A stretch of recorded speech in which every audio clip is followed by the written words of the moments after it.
Hello, my name is Marcus Morris, and we're starting with Chapter 2 with my book, Black and the Art of Deprogramming. So, Chapter 2 is called Biblical God and Lucifer. Just so you guys know, I couldn't have done this book maybe about even 100 years ago. I would have been considered to have been a heretic, someone who's blaspheming, someone who didn't respect God. But I'm doing my research out of respect for God, because I want to understand biblical texts and what it means and where does it come from? Where does religion come from? Where does all this stuff come from? Why do we need to be inundated with all this religious dogma in some instances? So I want to understand what people consider to be the higher power. If this text is from a higher power, or is it from an entity of unknown source? Aliens, who knows? Just some men, I don't know, but I take pleasure in diving deeper into this. I also wrote some notes that I could get further along here. So, why does God need us? And why does he desire our worship? And does an infinite creator need our help, love, and adoration? Why does God need us? Let's start with, why does God need us? Why do people think God needs us? Because that God seems to desire worship and obedience of humans. And if people fail to cooperate, God seems to hand out dire and deadly consequences. Why is this the case? Is there some sort of incompleteness to the God of the world's religions? Would an all-powerful, all-knowing, omnipotent being desire the attention of massively inferior human beings with their limited knowledge and power, which is infinitely smaller than the creators of this universe, and possibly multiple universes? Could it be possible that the creator of all things and existence may have some sort of need for humans, as if people can offer the creator some kind of much-needed help and attention? In my personal opinion, I don't really think that God, if he was all-powerful and omnipotent and perfect, I don't think he would really need us that much.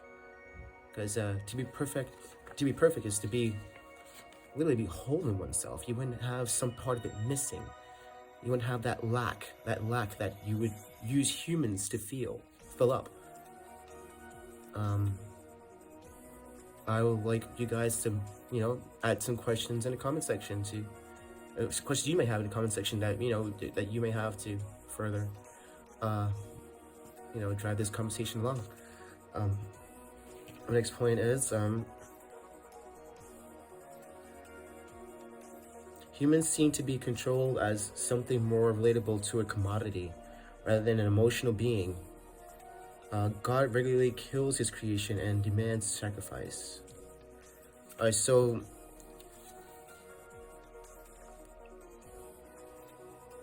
God seems to always want to control humans.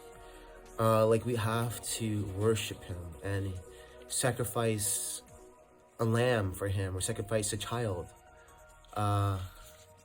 And why does God need that from human beings? Why does God need to have complete and utter control over us? Humans aren't designed like a machine, like you can control a car, right?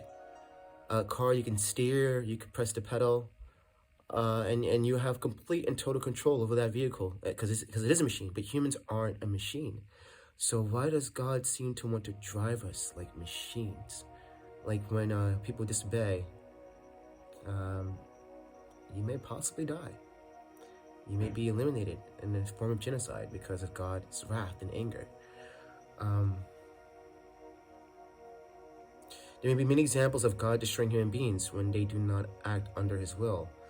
Like, would you kill your children or your best friend or your spouse if they disobeyed you? Most of us would. Some people have, but most of us do not do that. God is described as a perfect being and all-loving in every way. and at the same time regularly kills his creation and demands sacrifice. In my eyes, this makes absolutely no sense. A God of love could easily shine his passion into the heart of any situation to heal, but the God of the Bible in many cases murders instead. What do you think of that? I liken God to be more like an inventor or an engineer who starts a project such as creation of human beings or creation of Earth, and if it's not going the way that he thought it should be designed, like it's just not quite right, like as he had imagined it, it's like, oh, let's get rid of it. Flood. I want to flood the whole thing. Just wipe it all away, and let's just start all over from scratch. And I feel like God has more of this attitude, more of a cold, the attitude of like of an inventor or an engineer, where like you start a project and you might not like it, you scrap and start all over again. And I feel like this is the way God kind of treats creation. It's just like, pff, get rid of it. I didn't like it today. And Noah, like, you're the only one I kind of got right. Like, put some animals in a boat. I'm scrapping everything else. Like everything else was like, pff, it didn't go right. And like, as a perfect, all-loving, omnipotent God who creates the universe, how is this aspect of his behavior equal to that of an omnipotent, all-knowing, perfect creator of the universe? For me, there's a lack there. There's something that's missing. There's a lack. Two and two are not equaling 4 in this case. It's just not. And you know what? So it also seems to me that God seems to display very human-like emotions, which to me would be far removed from a being that is all-knowing, omnipotent, all-powerful, and perfect. You wouldn't act like a human, because there's no human that I have ever seen or known of who has these same exact qualities.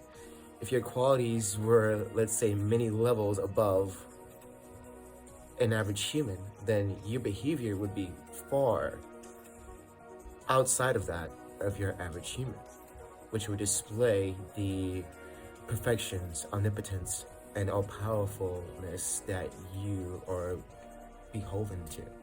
So, in my opinion, from what I read in the Bible, God seems to usually act like a mere mortal.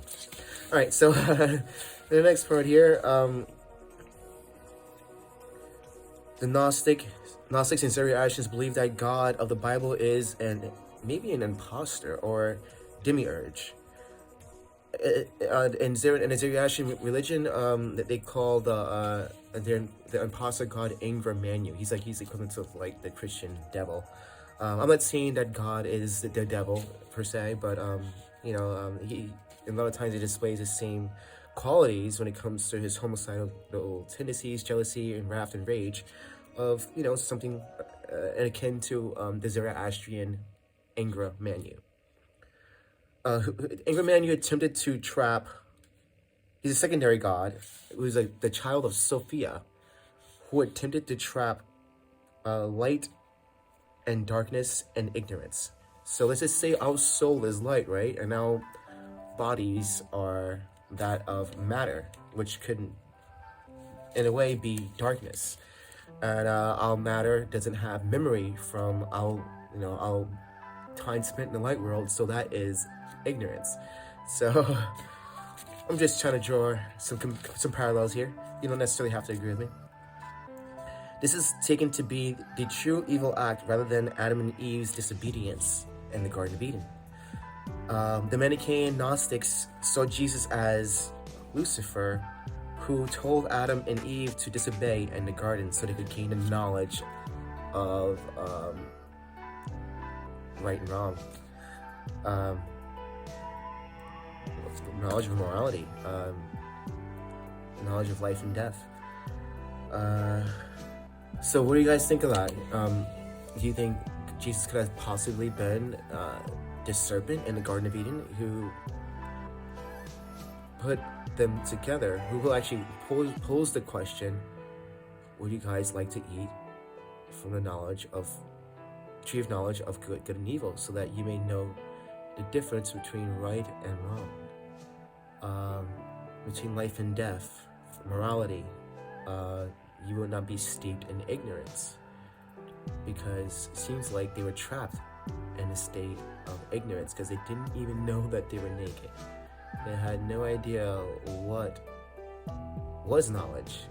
You have to know the difference between right and wrong, between fact and lie, to know anything about wisdom.